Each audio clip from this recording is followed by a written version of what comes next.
Chapter 19. The King's Chamber. He found himself in a large room, dimly lighted by a silver lamp that hung from the ceiling. Far at the other end was a great bed, surrounded with dark, heavy curtains. He went softly towards it, his heart beating fast. It was a dreadful thing to be alone in the king's chamber at the dead of night. To gain courage, he had to remind himself of the beautiful princess who had sent him. But when he was about halfway to the bed, a figure appeared from the farther side of it and came towards him, with a hand raised warningly. He stood still. The light was dim, and he could distinguish little more than the outline of a young girl. But though the form he saw was much taller than the princess he remembered, he never doubted it was she. For one thing, he knew that most girls would have been frightened to see him there in the dead of night, but, like a true princess, and the princess he used to know, she walked straight on to meet him. As she came, she lowered the hand she had lifted and laid the forefinger of it upon her lips. Nearer and nearer, quite near, close up to him she came, then stopped and stood a moment looking at him. "You are Curdie," she said. "And you are the Princess Irene," he returned. "Then we know each other still," she said, with a sad smile of pleasure. "You will help me?" "That I will," answered Curdie. He did not say, "if I can," for he knew that what he was sent to do, that he could do. "May I kiss your hand, little princess?" She was only between 9 and 10, though indeed she looked several years older, and her eyes almost those of a grown woman, for she had had terrible trouble of late. She held out her hand. "I am not the little princess any more. I have grown up since I saw you last, Mr. Miner." The smile which accompanied the words had in it a strange mixture of playfulness and sadness. "So I see, Miss Princess," returned Curdie, "and therefore, being more of a princess, you are the more my princess. Here I am, sent by your great-great-grandmother to be your servant. May I ask why you are up so late, princess?" "Because my father wakes so frightened, and I don't know what he would do if he didn't find me by his bedside. There, he's waking now." She darted off to the side of the bed she had come from. Curdie stood where he was.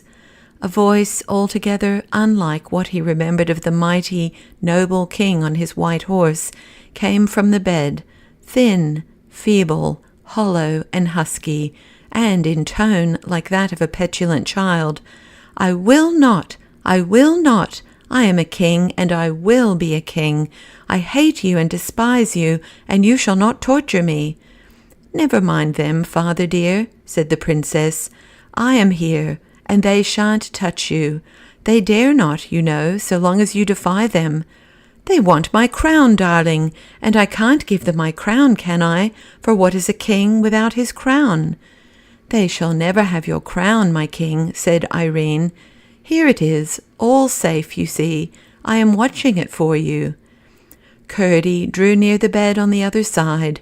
There lay the grand old king. He looked grand still, and 20 years older. His body was pillowed high.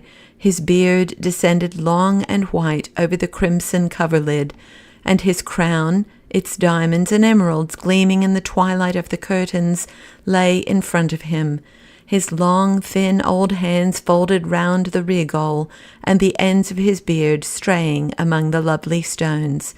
His face was like that of a man who had died fighting nobly, but one thing made it dreadful. His eyes, while they moved about as if searching in this direction and in that, looked more dead than his face. He saw neither his daughter nor his crown. It was the voice of the one and the touch of the other that comforted him. He kept murmuring what seemed words, but was unintelligible to Curdie, although, to judge from the look of Irene's face, she learned and concluded from it.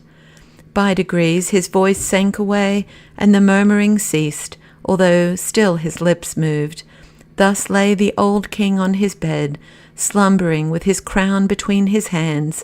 On one side of him stood a lovely little maiden, with blue eyes and brown hair going a little back from her temples, as if blown by a wind that no one felt but herself, and on the other a stalwart young miner, with his mattock over his shoulder. Stranger sight still was Lena lying along the threshold, only nobody saw her just then. A moment more, and the king's lips ceased to move. His breathing had grown regular and quiet. The princess gave a sigh of relief and came round to Curdie. "We can talk a little now," she said, leading him towards the middle of the room. "My father will sleep now, till the doctor wakes him to give him his medicine. It is not really medicine, though, but wine. Nothing but that, the doctor says, could have kept him so long alive. He always comes in the middle of the night to give it him with his own hands, but it makes me cry to see him waked up when so nicely asleep." "What sort of man is your doctor?" asked Curdie. "Oh, such a dear, good, kind gentleman," replied the princess. "He speaks so softly, and is so sorry for his dear king. He will be here presently, and you shall see for yourself. You will like him very much." "Has your king-father been long ill?" asked Curdie. "A whole year now," she replied.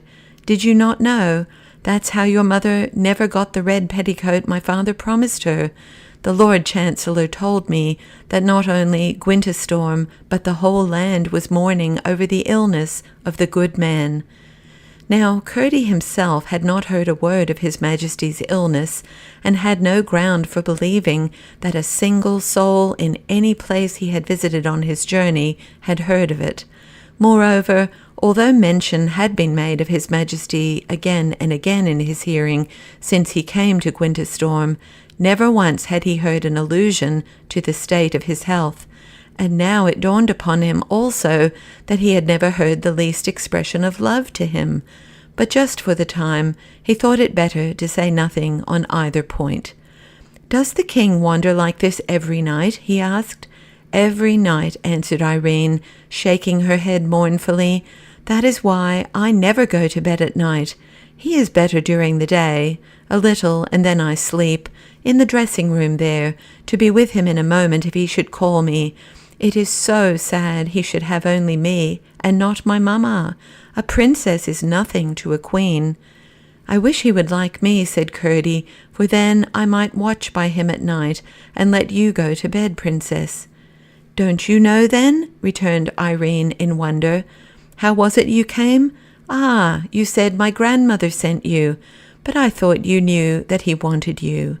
And again she opened wide her blue stars. "Not I," said Curdie, also bewildered, but very glad. "He used to be constantly saying he was not so ill then as he is now, that he wished he had you about him. And I never to know it," said Curdie with displeasure. "The master of the horse told Papa's own secretary that he had written to the minor general to find you and send you up, but the minor general wrote back to the master of the horse, and he told the secretary, and the secretary told my father that they had searched every mine in the kingdom and could hear nothing of you. My father gave a great sigh and said he feared the goblins had got you after all, and your father and mother were dead of grief. And he has never mentioned you since, except when wandering. I cried very much, but one of my grandmother's pigeons, with its white wing, flashed a message to me through the window one day, and then I knew that my Curdie wasn't eaten by the goblins, for my grandmother wouldn't have taken care of him one time to let him be eaten the next. Where were you, Curdie, that they couldn't find you?" "We will talk about that another time, when we are not expecting the doctor," said Curdie. As he spoke, his eyes fell upon something shining on the table under the lamp.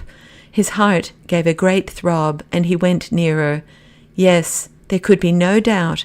It was the same flagon that the butler had filled in the wine cellar. "It looks worse and worse," he said to himself, and went back to Irene, where she stood half dreaming. "When will the doctor be here?" he asked once more, this time hurriedly. The question was answered. not by the princess, but by something which that instant tumbled heavily into the room. Curdie flew towards it in vague terror about Lena. On the floor lay a little round man, puffing and blowing and uttering incoherent language. Curdie thought of his mattock and ran and laid it aside. "Oh, dear Dr. Kelman," cried the princess, running up and taking hold of his arm. "I am so sorry."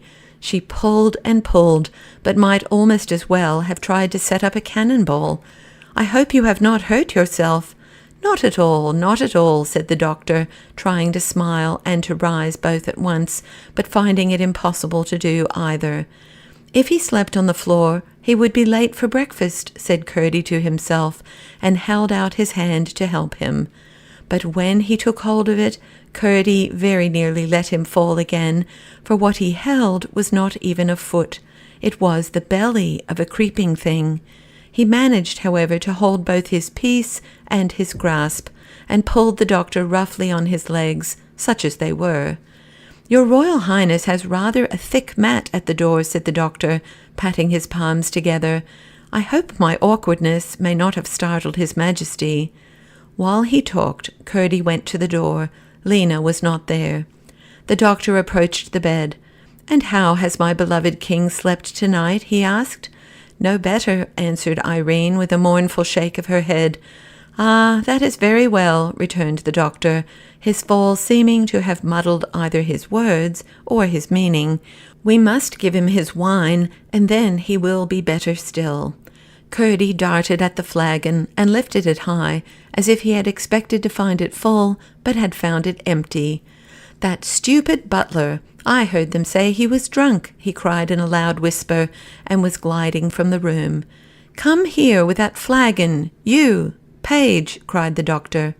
Curdie came a few steps towards him with the flagon dangling from his hand, heedless of the gushes that fell noiseless on the thick carpet. "Are you aware, young man," said the doctor, "that it is not every wine can do His Majesty the benefit I intend he should derive from my prescription?"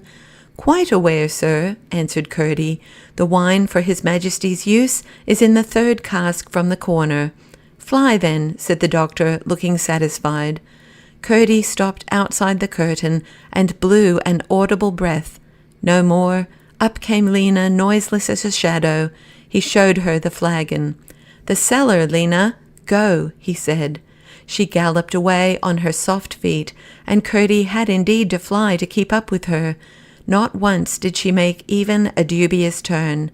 From the king's gorgeous chamber to the cold cellar they shot.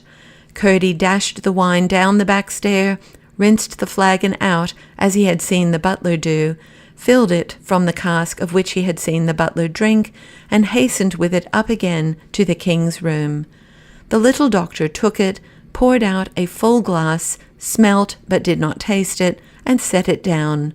Then he leaned over the bed, shouted in the king's ear, blew upon his eyes, and pinched his arm. Curdie thought he saw him run something bright into it. At last the king half woke. The doctor seized the glass, raised his head, poured the wine down his throat, and let his head fall back on the pillow again. Tenderly wiping his beard, and bidding the princess good night in paternal tones, he then took his leave. Curdie would gladly have driven his pick into his head, but that was not in his commission, and he let him go. The little round man looked very carefully to his feet as he crossed the threshold. "That attentive fellow of a page has removed the mat," he said to himself as he walked along the corridor. "I must remember him."